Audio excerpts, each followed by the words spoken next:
All right, stocks are riding a 7-day winning streak, going up every single day this week, and moving back to the upside, with some little bit of room left to go before we hit those all-time highs from last September, October timeframe. Are we going to get there in the next week or two? I'm going to break that down in today's video and what some of these other technicals are suggesting when it comes to answering that question. I'm also going to break down a kind of a sector that really broke out today.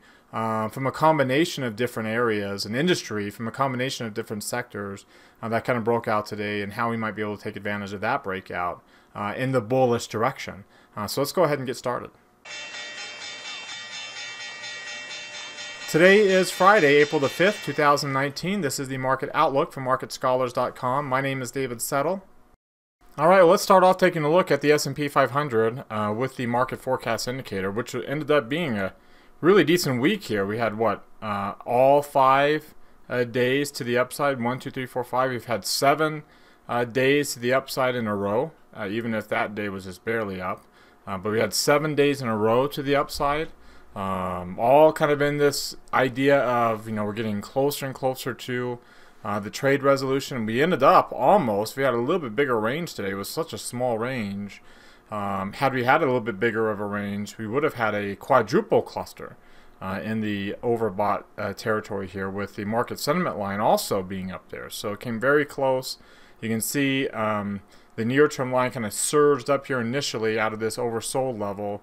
We surged up here to that new high, and then grinding up to a higher high, even though the near-term line itself is bouncing up to what would right now at least be a lower high point, albeit in the reversal zone again. So, we've had the near-term line for this 7-day win streak. The near-term line has been up there every day +1. So it was above it for that day too, just barely, but it got above it there.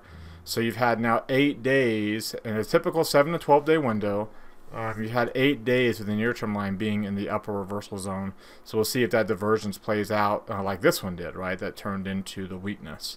Very similar pattern we're getting here that we got here. Now remember, we're getting more intermediate pullbacks. I mean, not intermediate all the way down to 50, but we're getting the intermediate lines, falling to these weak bearish postures, and what was so far a lower low point.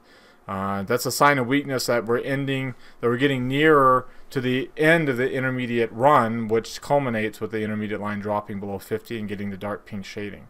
Doesn't look like, it doesn't look like we're threatening a bear market anytime soon. In fact, we're getting really close to its all-time highs again on the S&P 500. But, kind of another, this is really, this kind of grind here is really kind of prolonging an exhale that we just still haven't gotten yet. I mean, we've gotten little bits and pieces of one, enough to get weak bearish postures, but not enough to get below 50, which would start us a new 1 to 3 month run, right? You come up this low point here, and we're almost 3 months into this run, and you're thinking, well, how much longer are we going to last? I mean, we have to trade with the trend. You trade bullish positions for the most part, but you also know that there's a risk factor out there that we're 3 months into this intermediate run, and that's the typical time frame, and we're seeing signs of maturity here that continue to crop up. So keep that in mind as you enter any new bullish trades going forward. Now, from a macro level, I would venture to guess, not from a technical level. The technical level suggests, we should have pulled back. We should have had an exhale a long time ago. From a macro level, what continues to drive us higher with such shallow exhales, shallow pullbacks here, is this idea of a resolution with the trade deal. We continue to get positive progress, at least publicly. Who knows what's going on privately, but at least publicly we're getting positive progress from both sides that we're getting closer, and that's keeping the sentiment higher. Russell 2000 finally got a little breakout today, so a little bit of a big kind of bullish move. The intermediate line, the moving average, you can see is still going to point it lower, so it's still going to be yellow. We don't have the green shading and the dark green shading and the green line combination, but then you see the near-term line is as bullish as it can possibly get.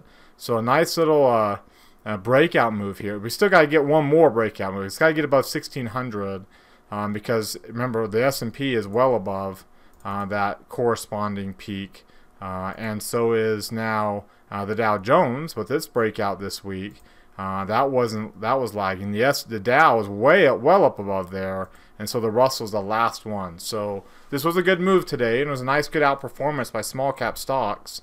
But we're not out of the woods yet in terms of its underperformance, its relative weakness compared to the S&P. It's got to get it. It's to confirm this bullishness. This has got to get above 1600 and stay there, right? Not be a fake out type move that suckers us all into thinking we're going to be bullish now forever, right? And then turn right back down below 1600 with a similar size move that probably got you above it. So we'll keep our eyes out for that one. But you can see the posture is the weakest for, it's above 80 for all the other indexes here. Same divergence on the Dow, same divergence on the NASDAQ on the near-term line, but not on the Russell. The Russell's a little different because the Russell had been weaker, and now we've had this little breakout, and that pushed its near-term line up to a higher high point. So positive development from that perspective on a one day to see that little breakout to get that Russell 2000 finally catching up to what we're seeing in these FANG stocks and other large cap areas. All right, before we look at some other charts, a reminder, subscribe to our YouTube channel. There's our logo right here. Mouse over that logo, then click the red subscribe button that pops out. There's also a subscribe button down below the video. That will get you notified when we upload these videos. Also, click the thumbs up icon down below the video. That tells us two things. Number one, you got something out of the video today. Number two, that you want us to do the video again tomorrow. That's our best way of getting feedback from you, to see what you think of our videos. So if you can do that right now, just click that thumbs up down there. Also, while you're down there, comment on anything that stood out to you. What did you get out of this video today? Love to see kind of what you're learning. Join our daily market outlook email list. There's a link popping out in the top right corner of your screen up there. Click that link to subscribe. Very easy way to do that. Follow me on Twitter for more content. Like this in between videos from day to day, and join our market outlook community that we've created on Facebook. All right, while you're watching our video here on our blog, you see there's a lot of links here that you can go to on this page, including a link to participate in our forums for the market outlook. You have to subscribe to our site to participate there, but you can do that for free up here in the top right corner of your screen. Of course, if you subscribe to our premium portions of our site, you can get access to our classes. My Q&A session coming up here tomorrow morning, and then next week's classes starting with Brandon's on Monday. Click this view more to see the rest of our classes. Down below the video, there's three clicks that we look for. Number one, click on this heart. That tells us that you like the video through the Market Outlook tweet. Click that like button right there. Number two is click on this image. Takes you to your Facebook page where you can like tonight's Market Outlook Facebook post. And then three, click on this one. This gives you points in our forums. So the more you do things in our site, like and post in the forums and come to the site day by day, you get points, and you can kind of see in the community up here as you gather more and more points, and who else is more active in the community that you can be able to interact with there in our forums. All right, let's head back over to the charts and take a look at the long-term view, and look at that bullish candle breaking out above the high of that long upper shadow. So that's actually a pretty decent bullish breakout move. Again, how much longer can we expect? Are we going to get this kind of run? Very doubtful, because we just haven't had the exhale, right? This is not an exhale, and this is not an exhale. These are hardly pullbacks at all. And you remember this one produced the lower low point on the intermediate line compared to the higher lows you see here on the chart. So, and you can, but again, is it going to be next week's not going to be a big time reversal week, and if it is, it will be the transition week. At worst, we'll get a transition candle in the Heikin Ashi. You see how bullish this week's candle is, and the reason for that, if you look at where the open for this week's candle will be, it's going to be right here between the open and the close for this week's candle. So you can see the close there at 286.58 and the open at 280.04. So you divide that number by 2 and you add that to 280.04. That means the open for next week's Heikin Ashi candle will be at 283.31. We're already at 288.57. So we're not going to be threatening. So at just the most probable outcome, we'll get another bullish candle, maybe not as big of a body, but we'll get another bullish candle with no lower shadow next week. At worst, if we do have a big down week, we'll most likely get some kind of transition candle like this, right? That was a really down week for the S&P, but that's what it formed, and then that started the weakness. Same thing over here. This week of October the 1st, that started to be a down week, and that ended up being a transition week, and we got a lot more periods of weakness. So again, that's, we're not going to fall 20% next week, barring some crazy unexpected news. So that's our worst case scenario. We'll get that transition that we've been looking for. That we've got a few transition candles here, we just haven't rolled over yet. So we'll see what that happens. Otherwise, we continue to grind. I mean, look at this trend. 1, 2, 3, 4, 5, 6, 7, 8, 9, 10, 11, 12, 13 candles now, 13 weeks. So a full quarter that we've been trending higher. That's the beauty of this Heikin-Ashi. It tries to smooth out the trends. You can see how smooth they can get and pull back. So there's your 3-month intermediate run, essentially, that we're pretty much coming up on. So we'll see when and if we'll ever get those transition candles that will point to more of that intermediate type pullback. Even that we saw like right here, there's the intermediate pullback that we saw last year that was just kind of normal, that we bounced off of for another intermediate run. 1, 2, 3, 4, 5, 6, 7, 8, 10, 11, 12 weeks before we transition to the downside. Let's take a look at the 3 green arrow charts here, and you see obviously we have 3 green arrows looking very, very good there. The MACD is grinding high. Let's get rid of this for a second. The MACD is actually moving to a little bit of a higher high than what we saw here. Still lower than the surge high point that we got. The stochastics is, we pretty much closed right at the high as we could possibly get. Now remember, the blue line is an average of the last 5 closes, so that's all of this week's closes. Even that is pretty darn close to the high, considering the average is probably going to be right where my cursor is, compared to today's close, which is right on the high of the 4-week period, or the 14-day period, which is what the stochastic measures down here. So pretty bullish. Both lines rising, both lines above rising moving averages. The 8's above the 17, above the 30. If you take a look, where we're at now, relative where price is at right now, relative to the 30. We'll take a look at the 1 and the 30 difference, and it's on a simple moving average here. You can see how bullish we are, how far up above, how we hadn't crossed below 30 yet. During this run, that's when you get the intermediate pullbacks, when you cross below 30 and you stay down there. So that's the 3 red arrows, that's the low point. Similar to here, that we didn't get, we didn't bounce off of this, we broke down, which is why you move your stop order below those lows and you get the 3 red arrows. So we came close to getting 3 red arrows here, but not quite, it didn't get the MACD below 0. But it got right there. This is the MACD of the 1-day price close relative to the 30-day average, and we're kind of pushing up a little bit higher. Remember, this grinds lower too from the initial surge high. That's as high as you get, and then we start to flatten out, just like the Russell, right? The Russell, you can see how it flattened out as we trade up and down now around the price. And now it's getting pretty nicely above, and you see the 8 and the 17-day are really close to crossing the 30. So it's a nice, good breakout. Today's move was a nice breakout for small caps.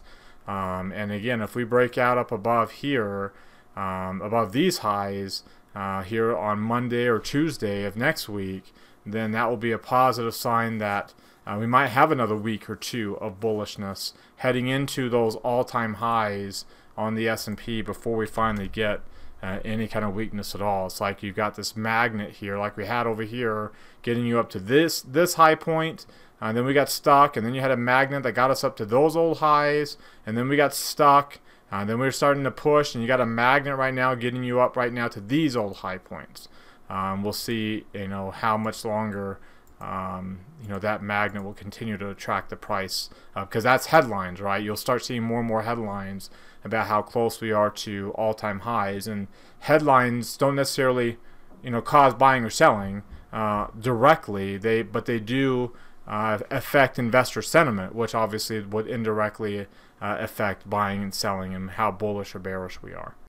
Now let's look at the short-term time frame, and you can see how we got the new 4-week high again. The 4-week low point is going to be changing here really quickly to get up to this 277 mark.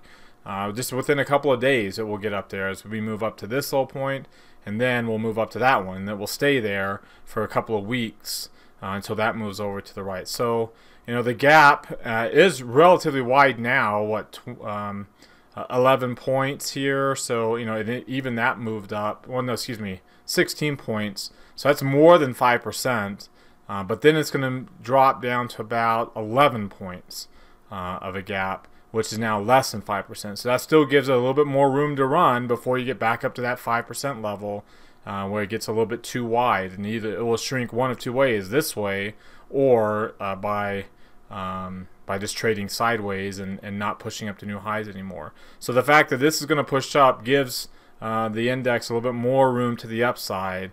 I wouldn't bank on a lot of room to the upside, considering we're already up 23% off those Christmas Eve lows, but also suggests that we might have a little bit more run in the next, like I said, week or two as we start heading into the next earnings season, and as we head into April expiration. Remember, April typically is a really bullish month for equities, so you know, yes, we are very mature in this intermediate run, but as we've seen, what is typically a 1 to 3 month run can turn into 4 or 5 months, as we saw at the end of 17, beginning of 18, when tax reform was a big headline that influenced investor sentiment. We had a 5-month intermediate run. Now, the longer the run gets, as you saw what happened in February of 18, that's how it corrects. So we don't want a 4 or 5 month intermediate run. They correct very uncomfortably. 1 to 3 months is normal, and you get typical corrections, very nice and easy. But that doesn't mean that we won't. You know, this investor sentiment, which is largely headline driven, has a big fuel for that right now in the idea that of any kind of resolution with Brexit overseas, as well as any kind of resolution with trade between the two biggest economies in the world. That's a huge favorable headline that can drive investor sentiment positively. Let's take a quick look at volatility. So the range, I mean, as we continue pushing, the volatility is really low. You can see the range is way low. Look, I mean, it's like there was a little bit of a gap.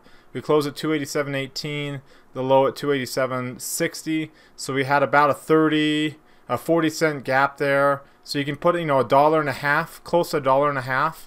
Way small range for today. It's almost like a summer range. And then you have 58 million shares trading hands. Keep in mind, IWM was also a very small range, but bigger than it has been. A little bit of a breakout there, getting to that resistance, and a little bit more volume than what it's normally. So just about right on average. Let's go back to SPY and compare that 1.5 level to its averages, and the 58 million. See, below average, and then 1.5 is below average. So it's bringing both of these down. And the ATR to price ratio suggests, I mean, we are entrenched in this bullish trend. Any pullback we get will most likely be something like this. You know, will most likely be, something like this, and not something that will turn into this, which is kind of what we'd like to see. Finally, volatility. Let's look at volatility. Volatility has hit one of its lowest points that we've had on the weekly chart. Just a few weeks ago, we also closed at 1288, and today we're closing at 1282. So, you know, the lowest weekly close that we've had during this pullback. And you also notice on a relative basis also down to 85%, the lowest close. That a few weeks ago we closed at, you know, right at, let's see, what would that be? 80, just a little bit above 85, 85.98, and here we're at 85.12. So just a little bit higher than where we are currently on the VIX to VXV, that ratio chart. So very bullish, and you know, we haven't really spent a lot of time back in this lower half. You see how we've gotten to 85 now a couple of times. We haven't really broken into the lower half of this bullish range. When and if that happens, and it could happen next week, then like I said, we might have another week or two of just grinding higher until we get through a lot of these earnings before we get any kind of increase in volatility. Otherwise, that increase in volatility is going to occur pretty rapidly like it did over here, right? Now that came right after expiration. We had an increase in volatility. We don't have expiration for a couple of weeks. So that might be a factor as well in terms of when we'll get this jump and how far down we might go on volatility in the next couple of weeks before we get post expiration and any kind of typical rise in volatility that comes with that. All right, so that's our market outlook for today and heading into the weekend. What do you think about that from a technical perspective? Do you agree with that outlook? Do you disagree with that? Of course, there's a link popping out right there in the top right corner of your screen. Hit that link. It opens up a poll. And if you missed that for some reason, just hit that little I, and you'll see a bunch of things. Just scroll down to where you see the poll there, and then hit either agree or disagree. If you click disagree, scroll to the comment section. Let me know what you're seeing that would suggest otherwise from what we came up with through our routine today. All right, now let's transition to what's driving the price action. Let's go to our asset class comparison chart, and we'll just look at this week alone and see what was the driver for this bullishness that we had here this week. Of course, usually when we've been bullish, our highest beta asset class is typically crude oil, and that's been driving things higher. You see for the first week in a while, small caps outperform large caps. A nice good bounce there. And you see emerging markets really outperforming developed markets. That wasn't the case early in the week. They were kind of flat, but then emerging markets kind of took off these past couple of days, had a nice good run, and you see that here in our emerging market space. Mexico with a good little rally today. France rallying up. There's your small caps here in the U.S. Russia and China also outperforming the ACWI, that benchmark that we kind of benchmark our response against. There's the S&P, which is the biggest chunk of the ACWI.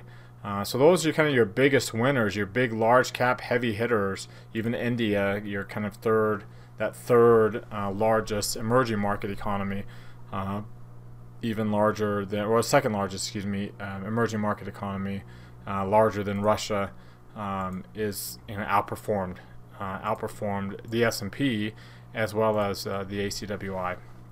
So emerging markets are starting to head. I used an analogy in a portfolio management class because I'm a college athletics fan, football, basketball, whatever. And there, we live out here in the West where the Pac-12 is a big deal, and the Pac-12's got a lot of tradition. It's been traditionally a really good conference.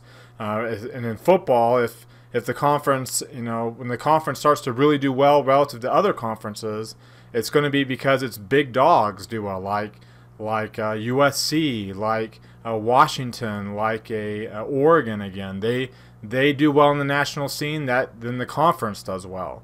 When schools like Utah, which is a little bit closer where I'm at, or Washington State, when those schools with minimal resources compared to their peers, when they do well, and the others, the big dogs, aren't, that's when you know the Pac-12 is not doing very well relative to its peers. So as emerging market starts doing better relative to its peers, it's typically going to be led higher by its big dogs, which is Russia, China, and India. The Indonesias of the world, the Thailands of the world, which have been doing really well, they'll start to lag behind. Those are like the Utah and Washington states of the emerging markets.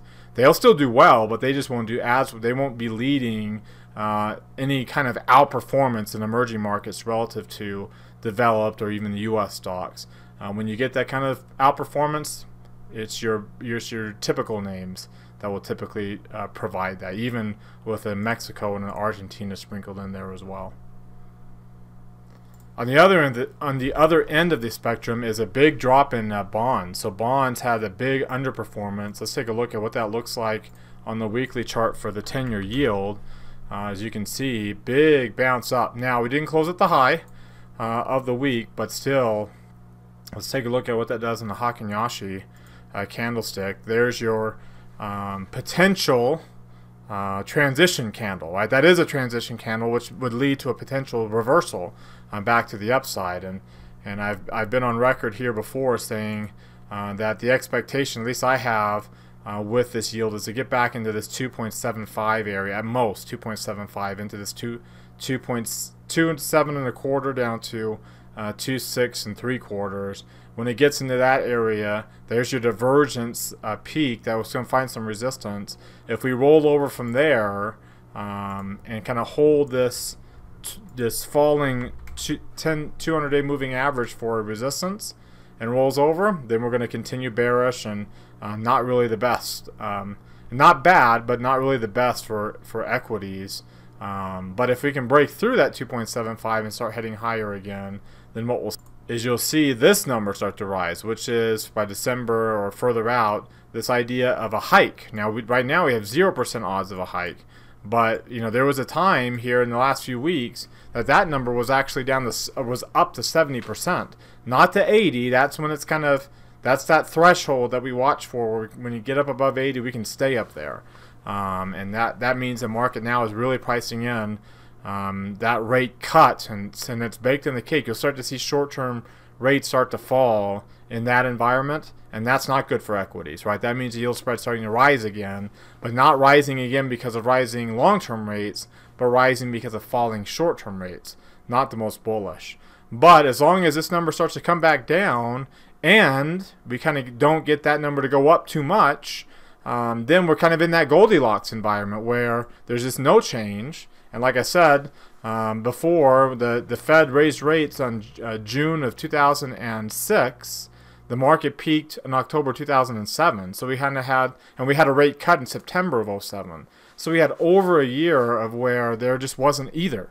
And the market did really well in that environment, up over 20% in that environment before. So that's the kind of environment that stocks would gladly be in for the rest of this year, heading into next year. I mentioned before, crude oil had a biggest move, and crude oil kind of had a little bit of a breakout this week too. It finally got above 60, and which is that halfway mark of this pullback that we've had at the end of last year during the decline. Remember, SPX is right on through, almost right back up to those highs. Crude oil, which is a pretty high beta name, is not up to those highs yet. That would be a really large gain for it. Keep in mind stocks are up 23% off of these lows. Well, crude oil is up 49.5% off of its lows. So it's up 50% off of that low. So it's even though we're not to those highs, doesn't mean that crude oil is lagging. It's still outperforming like crazy.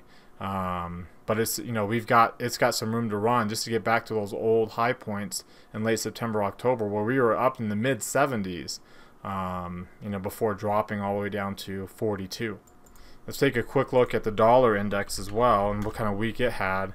And you see it's still sideways. Remember, our narrative towards kind of our long-term expectations of international equities outperforming will turn if we break up above this kind of blue line and this Fibonacci retracement zone that we're mired in right now. Otherwise, if that head and shoulders plays out that we've got here, and we break down to 95 or lower, then the weakness in the dollar, which typically coincides with late business cycle moves, with higher commodity prices, good moves in industrials and energy and material sectors. Internationals do well. Small caps can do well for some of that time. If that plays out, it will play out once we kind of break through like this little trend line that we've got drawn right there, and especially when you break through this 95.5 level. But this week, not really much of anything. Very small move, and not it's upwards. It's getting closer to the highs, but we're not high enough yet. Where we're like, okay, the dollar's breaking out. We're moving higher. We need to adjust where we're kind of. Our expectations, especially for international stocks, especially emerging markets, because they don't do well when the dollar spikes up and breaks out to the upside. All right, now let's look at the sector performance, and you can see here. Let me get to like a 10-minute chart. There we go. So this is the week that was, and you see all your safe haven areas all lagging behind. Real estate, utilities, of course, they struggle, and when rates bounce up again. Healthcare and consumer staples. Look at the week the consumer staples is down 1%, even though the stock market was up 2%. So not the best week for everything. Staples struggling. On the other end of the spectrum, you have your cyclical areas and your economic growth sensitive areas, materials and industrials and energy. Look at the bounce up we've had in energy in the last couple of days. That's really helped it gain some ground. Of course, technology, communication services, and discretionary, your cyclical areas, outperforming during this rally. The bounce in yields has really helped financials, which was struggling, bounce up, and you see materials up. I mean, just taking a look at well, here, let's just go to, well, let's take a look at this. The energy sector bouncing up the most today, big time jump up in the energy sector. But if you take a look at the materials sector, give it a second to load up here. Here we go. The S&P, this is the S&P materials, all the material stocks that are in the materials sector within the S&P 500.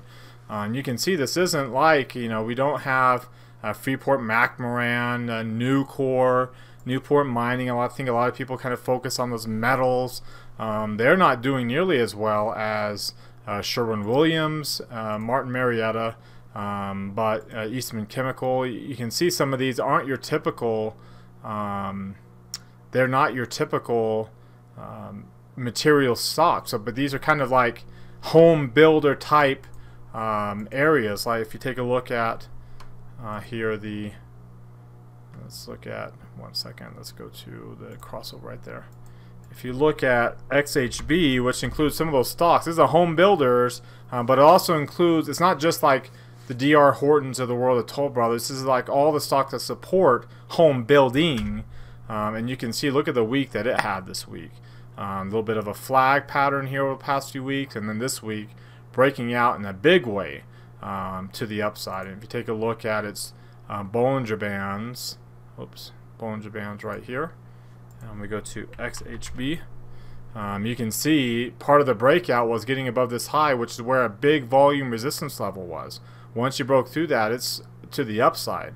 So there's not a lot of room to the upside there. And in terms of 5-year volume, we had already broken out of its biggest range of volume. We pulled back and retested, and now we're bouncing up into, and once we get through this area, there's not a lot of volume at all up here. That was such a fast move and such low volume that as we pulled back, most of the volume's here. So we break through this area, home building has a really good opportunity to continue to rise and fulfill this flag pattern development that we have going on here. Alright, so one stock that's in that space, that's not necessarily in the basic material space, but supports that home building effort, and it's more of actually a retail stock. This discretionary area is Williams-Sonoma. Williams-Sonoma got beat up hard at the end of last year, and actually it got beat up after its earnings announcement. It made a big run up to 74, and then it dropped all the way to 45 bucks. So really, really big decline, pullbacks during this market decline. And it had already started to roll over before even the market did. But since then, it's been making a nice little rally, and it's trending higher, and it's kind of breaking out like a lot of stocks have done, kind of breaking out above these highs. The highs from a couple weeks ago and the highs from early March, end of February. Kind of like the S&P members are well above those highs. But like the Russell 2000, it's still it was kind of languishing in this kind of sideways action that brought the intermediate line down, but now breaking back up with a strong near-term move to the upside. And if you take a look, you know, that's the market forecast. Again, dark green shading, dark green line, so it's a good combination there.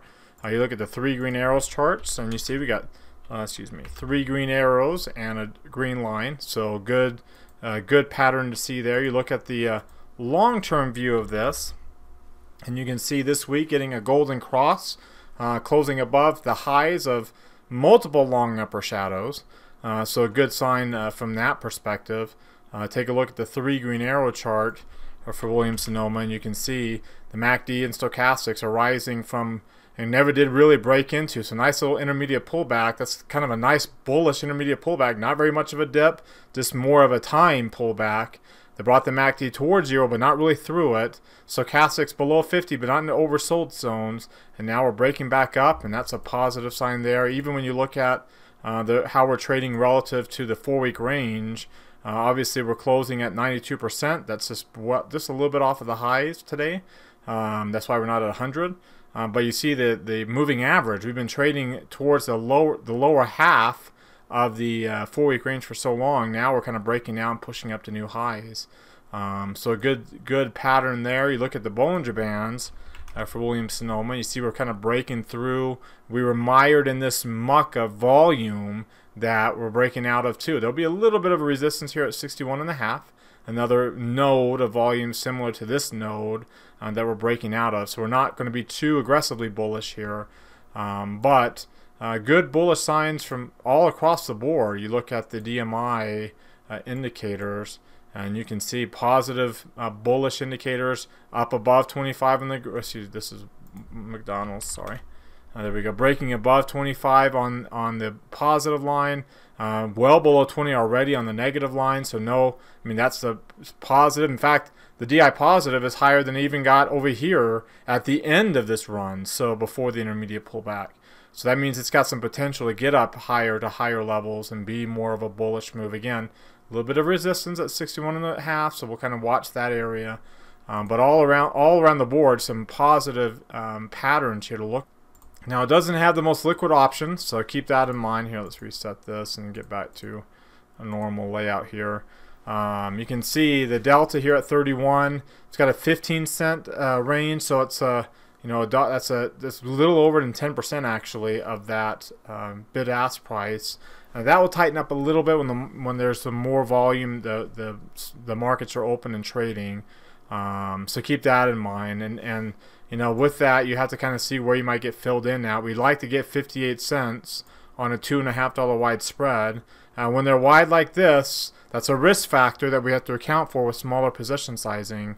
But if we were able to get 58 cents on this and analyze that trade and throw that break even on, and then throw that break even onto the chart, you can see now for us to really kind of take the loss that we would be willing to take, we'd essentially have to nullify the breakout move we just had and then get back down towards and below those low points there.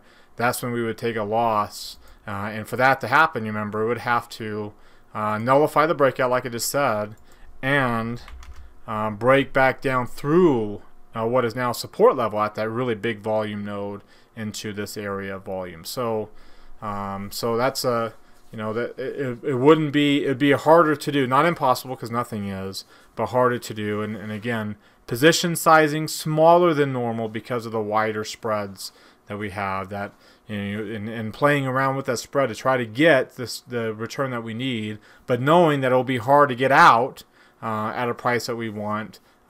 If that ends up being the case, we might not be able to get out with a $58 per spread loss. Similar to our credit, it might be in the 65-70 range because of the wider spreads. So we account for that risk with this. You know, don't take as big of a risk as what you normally do. Alright, so that does this for today. And now I want to hear from you. Use that link popping up there in the top right corner of your screen and open up any new threads in the Market Outlook forums on MarketScholars.com. Any questions or comments that you have for me about the video today, or any questions or comments on anything I didn't discuss in the video that pertains to our discussion here that you want my take on or anybody else's take on from our Market Scholars community. Remember, you can always reply to anybody else's threads in there as well. So again, thank you very much for watching. Remember to subscribe to our YouTube channel, click the like button, and comment down below. Also, follow us on Twitter for more content and join our community on Facebook as well as on MarketScholars.com. Have a great rest of your weekend, everybody, and we'll see you all next time.